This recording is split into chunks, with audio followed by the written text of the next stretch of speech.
biological organisms, like the flowering plant and honeybee you see here, are interrelated through the resources they exchange during their life cycles. These resources include carbon, oxygen, and organic molecules, all of which fuel the production of energy molecules required for the many essential biochemical pathways that power biological growth and development. Here, we will explore how these life cycles are connected. Plants use sunlight, water, and carbon dioxide to produce sugars and oxygen. The oxygen is released into the atmosphere, while the sugars are used by plants to make ATP.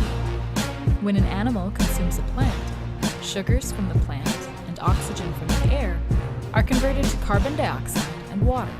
During this conversion, ATP is made. ATP is a critical energy molecule for both plants and animals. It drives many biochemical reactions within all organisms. The carbon dioxide that animals produce during aerobic respiration can then be used by plants during photosynthesis to make more sugars. Let's look at this more specifically.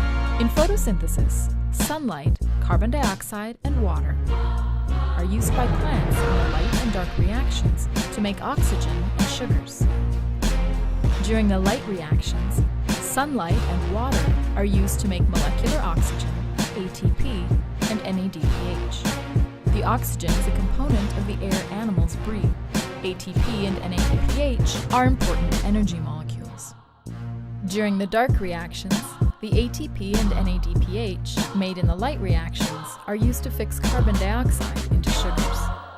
The overall equation that represents the photosynthesis process is carbon dioxide plus water gives a simple sugar, such as glucose 6-phosphate, plus oxygen. The water molecules seen in this equation are consumed in the light reactions to yield oxygen. The carbon dioxide molecules are used in the dark reactions to yield sugar. Importantly, during the light reactions, the light energy from the sun is converted into chemical energy in the form of ATP and NADPH. Equally important, the dark reactions incorporate carbon into organic molecules such as sugars. The sugar and oxygen molecules that plants produce during these reactions are available to the plant and animals alike for energy production. However, animals are equally important in this relationship. Plant material consumed by animals is converted into sugars, fats, and amino acids. This conversion results in the production of energy and carbon dioxide through a process known as aerobic respiration. Aerobic respiration involves several stages that result in ATP production. The general equation for aerobic respiration is sugar plus oxygen gives carbon dioxide plus water plus ATP. Glycolysis is the first stage of aerobic respiration. During glycolysis, sugars are broken down and ATP and pyruvate are produced. Glycolysis also generates critical electron carriers.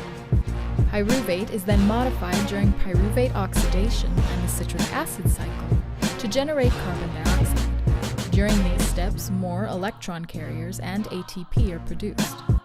The electrons from these carriers are passed through a series of complexes known as the electron transport chain.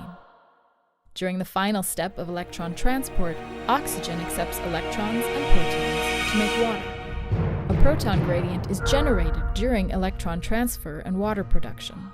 This gradient drives the production of additional ATP. The carbon dioxide that plants use to make sugars during photosynthesis comes from sugar breakdown during aerobic respiration.